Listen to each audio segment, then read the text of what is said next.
All right, Nova, I've got a question for you. What do Cambodia, QR codes, and ancient Athenian democracy have in common? They're all things you're about to make overly complicated? Close, but no. They're all part of Dr. Makoto Takemiya's master plan for SORA version 3. Oh, here we go. Buckle up, everyone. Kai's about to explain why blockchain is going to save humanity. Again. Hey, this is exciting stuff. At the recent SORA Economic Forum, Dr. Takemiya gave an amazing talk about the future of decentralized finance, or DeFi, with SORA version 3 leading the way. Wait, the SORA Economic Forum? Was that the 14-hour marathon of talks? How did you even sit through that? Determination, Nova, determination, and the promise of groundbreaking blockchain tech. But let's start with the basics. SORA version 3 is all about combining the best of blockchain technology with real-world economic systems. Think central bank digital currencies, or CBDCs, cross-border payments, and, yes, even governance inspired by ancient Athens. Am I right about this, or didn't I... Okay, pause. CBDCs, that's just a fancy way of saying digital money backed by governments, right? Exactly. And SORA has already proven itself with projects like Cambodia's Bakong system. It's a central bank digital currency platform that handles 3 million transactions a day. Imagine scanning a QR code in Vietnam to pay for coffee, all powered by blockchain. So basically, it's Venmo on steroids? Sure, if that helps you sleep at night. But seriously, this is next-level stuff. Bakong links payment systems across multiple countries, Thailand, Laos, Vietnam, Malaysia, and shows how blockchain can streamline international transactions. All right, I'll admit that's cool. But didn't Dr. Takemiya also talk about the SORA Parliament? What's that all about? The SORA Parliament. It's a decentralized governance model inspired by, wait for it, ancient Athenian democracy. Instead of political factions, decisions are made by randomly selected groups of citizens who hold SORA's native token XOR. Let me guess. You're already planning your campaign to get elected? Very funny. It's not about elections, Nova. It's about fair, transparent decision-making, and it's designed to avoid manipulation because no one knows in advance who will be making the decisions. Okay, that's pretty clever. But how does this tie into the economy? Isn't governance just politics for nerds? Not at all.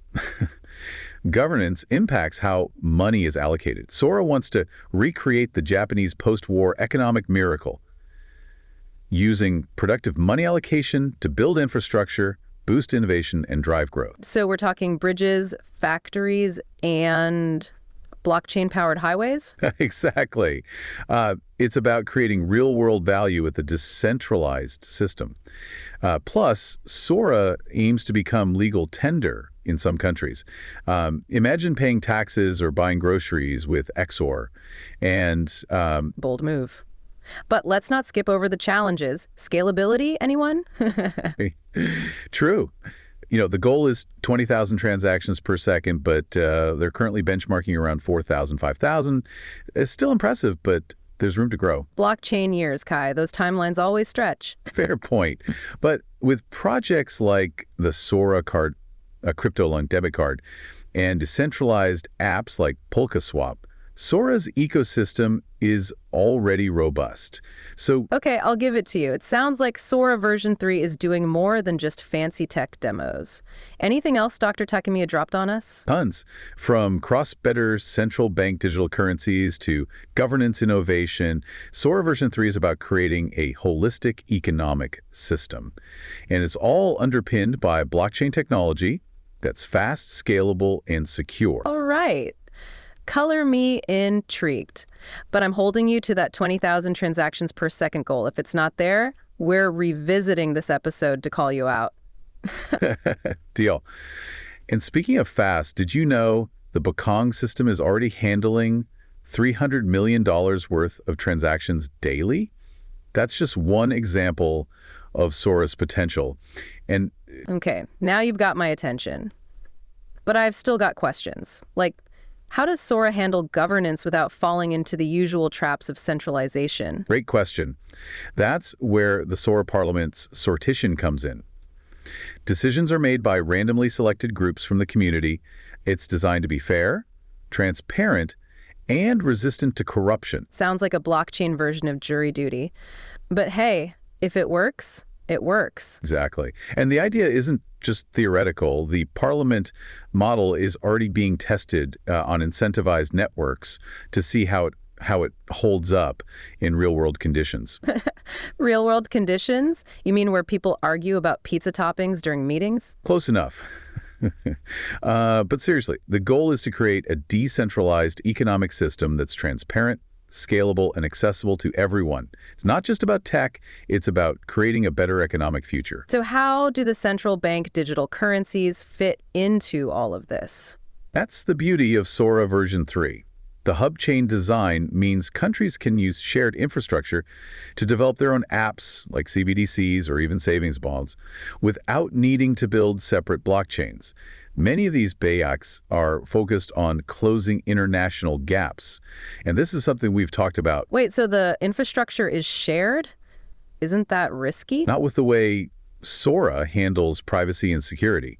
Central banks operate their private subnets, and only the minting of new money is recorded on the public hub chain for accountability. Okay, that makes sense. And it keeps the books clean. Exactly. And the interoperability it provides is unmatched. Imagine being able to send money between countries without all the fees and delays of traditional systems. So no more bank wire in 3-5 business days nonsense? Pretty much. Plus, systems like Bakong already demonstrate how this works. And let's not forget SORA's governance model, which ensures that money is allocated for productive use. Just like Japan's post-war miracle. That's ambitious. But what's stopping this from becoming just another overhyped blockchain project? Fair question. It's about execution. The combination of tested models like Bakong, ambitious scalability goals, and decentralized governance makes SORA unique. It's not just an idea. It's being implemented and refined in the real world. All right, Kai, I'll give it to you. SORA version 3 has potential, but if they don't hit that 20,000 transactions per second target, you'll owe me coffee. Deal. And while we're at it, let's plan our next deep dive into blockchain governance. Oh, joy. Listeners, we'll see you in the next episode. Catch you then.